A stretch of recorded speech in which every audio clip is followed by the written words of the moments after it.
2024 is now called to order. All board members and legal counsel are present. First, we will have approval of our minutes from the meeting on June 13th, 2024.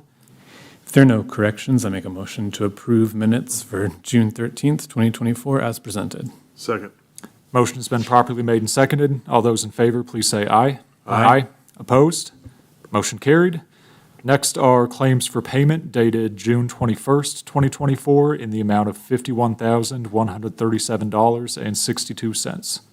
Make a motion to approve claims for payment for June 21st in the amount of $51,137.62. Second. Motion has been properly made and seconded. All those in favor, please say aye. Opposed?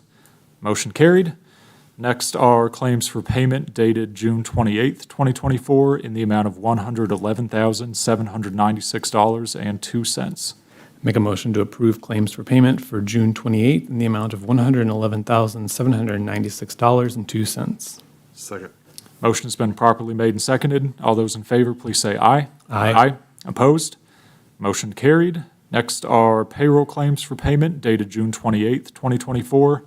These are in the amount of $862,654.25. Make a motion to approve payroll claims for payment for June 28th in the amount of $862,654.25. Second. Motion has been properly made and seconded. All those in favor, please say aye. Opposed? Motion carried. And finally, our payroll claims for payment for pension dated June 28th, 2024 in the amount of $261,398.99. Make a motion to approve payroll claims for payment for pension for June 28th in the amount of $261,398.99. Second. Motion has been properly made and seconded. All those in favor, please say aye. Opposed? Motion carried. Next, we have two handicap sign renewals. These are for 420 Southwest 16th Street and 110 Randolph Street, and all paperwork appears to be on file. Make a motion to approve the handicap sign renewal requests for 420 Southwest 16th Street and 110 Randolph Street. Second. Motion's been properly made and seconded. All those in favor, please say aye. Opposed? Motion carried. And for contracts, first we have contract number 120-2024 with Red Dog Enterprises, Inc. We have Cedric James from Code Enforcement to present on this contract. Good afternoon. Afternoon. Attached, you will find contract number 120-2024. 4 requests for bids were sent out and 1 was received. Red Dogs Enterprises for $750. The rest were non-responsive. It's A1 Real Estate Solutions, Inc., Green Clean, and S&M Home Solutions, LLC. I ask that contract number 120-2024 be approved and not to exceed the amount of $750 for Red Dog Enterprises for the emergency cleanup and sealing of the property located at 534 South 11th Street. There are no further questions or comments. I make a motion to approve contract number 120-2024 to Red Dog Enterprises as presented by Cedric James in the not to exceed amount of $750 as the lowest and most responsive bid. Second. Motion has been properly made and seconded. All those in favor, please say aye. Opposed? Motion carried. Thank you. Thank you. Next is contract number 126-2024 with Litmus US LP. We have Kenyatta Cox, Human Resources Director, to present on this contract. Evening, board members. Evening. So I'm here to just kind of talk to you a little bit about what it is, just in case you didn't get a chance to take a look at it.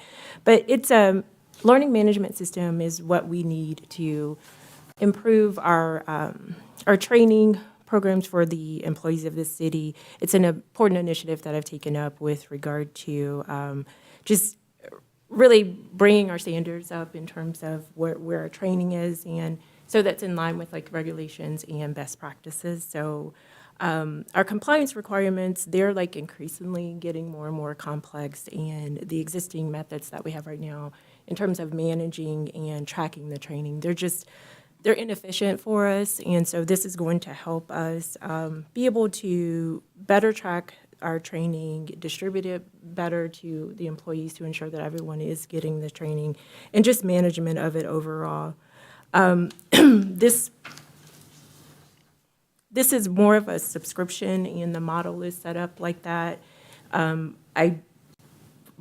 I actually went to several different companies and tried to get them to tell us what they could do for us. So it's more of a professional service in a sense, because they had to be able to make sure that what the compliance training was EEOC approved and certified, so that we were getting the proper and up-to-date training is one of the main things. And that's why I really like this model, because it will change.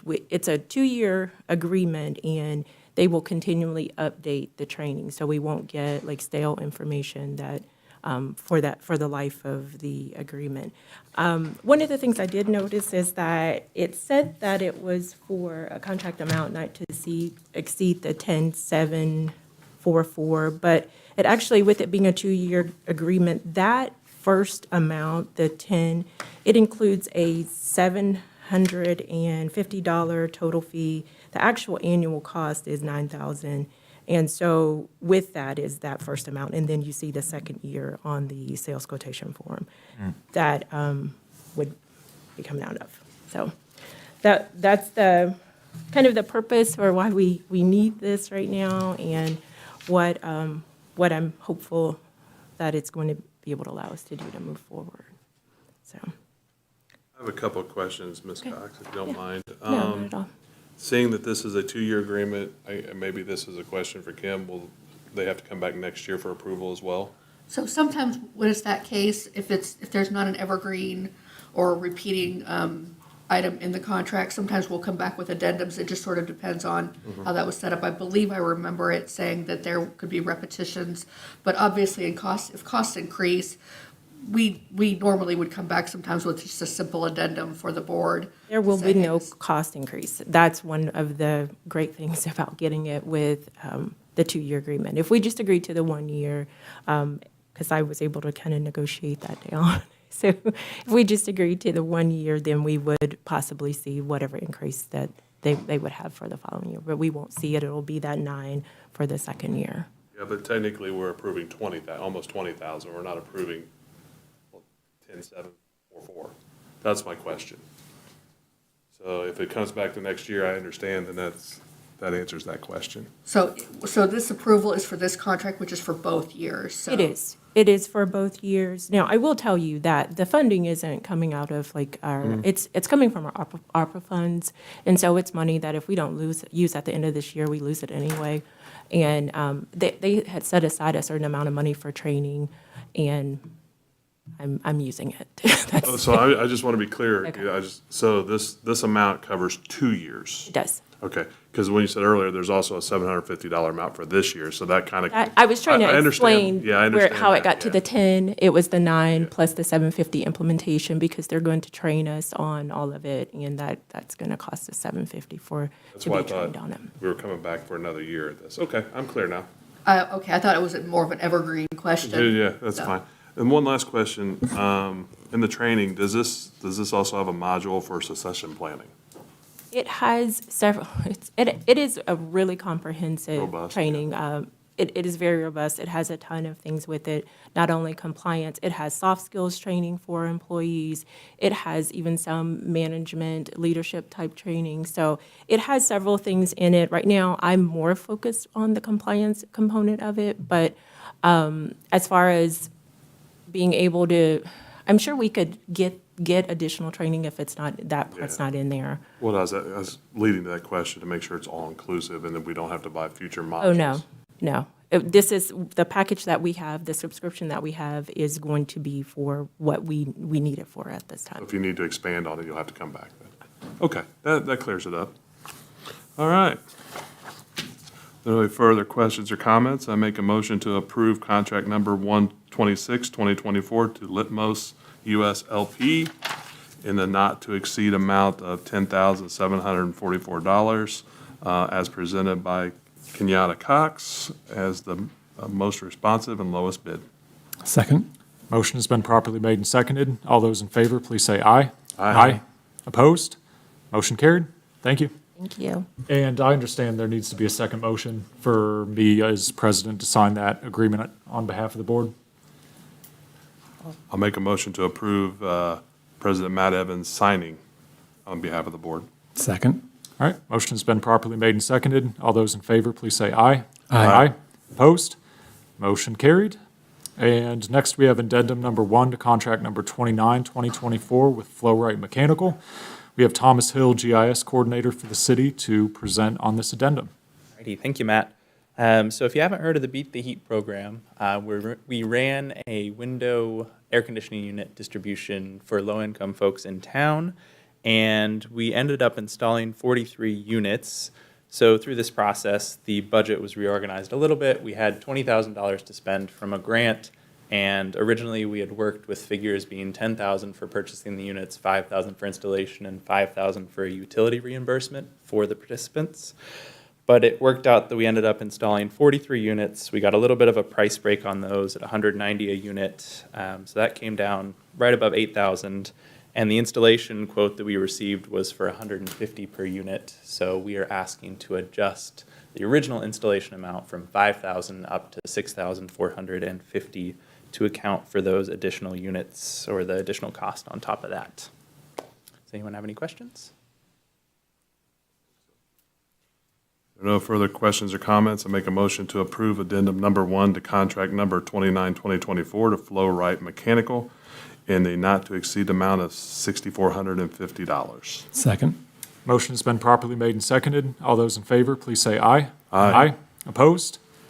Motion carried. Thank you. Thank you very much. And next, we have resolution number 8, 2024 for revisions to the employee policy manual. And again, we have Kenyatta Cox, the HR director, to present on these revisions. All right, it's me again. So I'm presenting just a proposed resolution for updating the manual, the policy manual, with focus on the areas of conduct and the penalty section and salary policy during the probationary period section.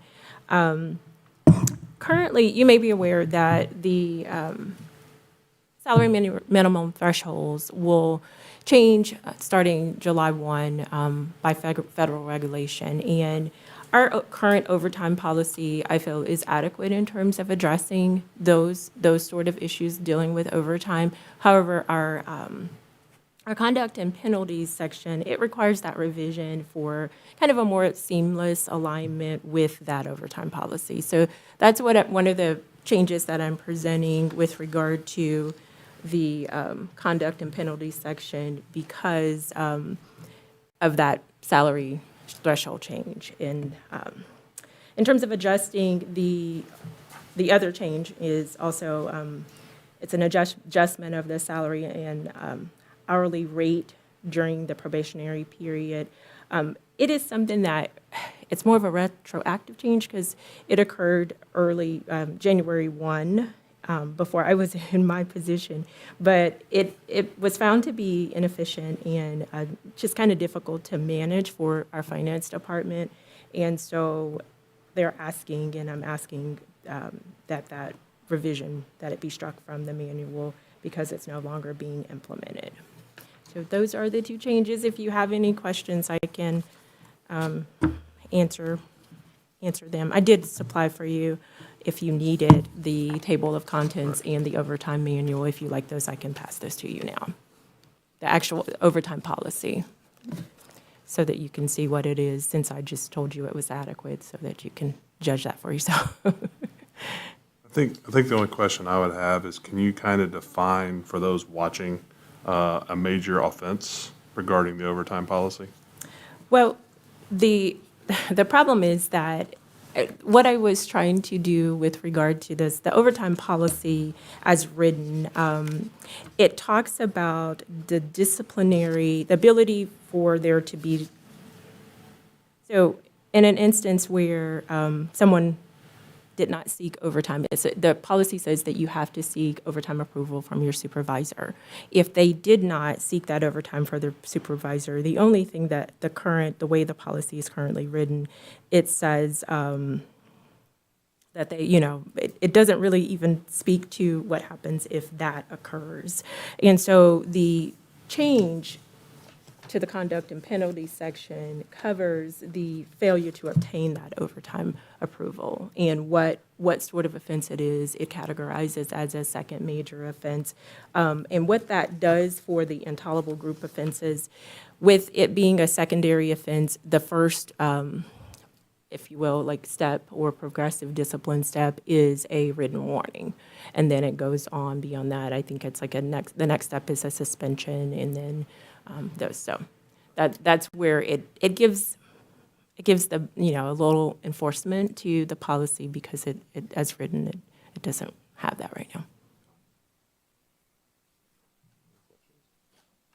There are no further questions or comments. I make a motion to approve Resolution Number 8, 2024, revisions to the Employee Policy Manual as presented by Kenyatta Cox. Second. Motion has been properly made and seconded. All those in favor, please say aye. Aye. Opposed? Motion carried. Thank you. Thank you.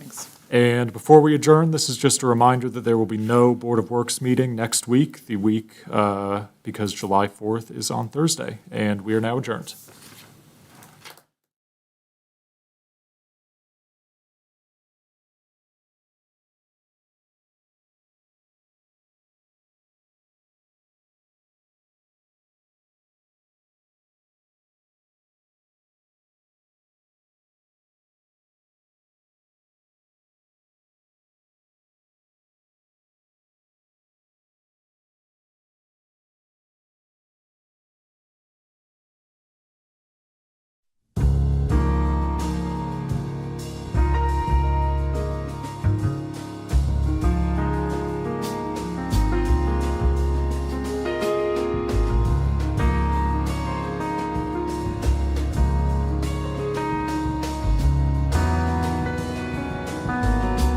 You are watching Whitewater Government Television, WGTV, Channel 11, part of the Whitewater Community Television family of stations.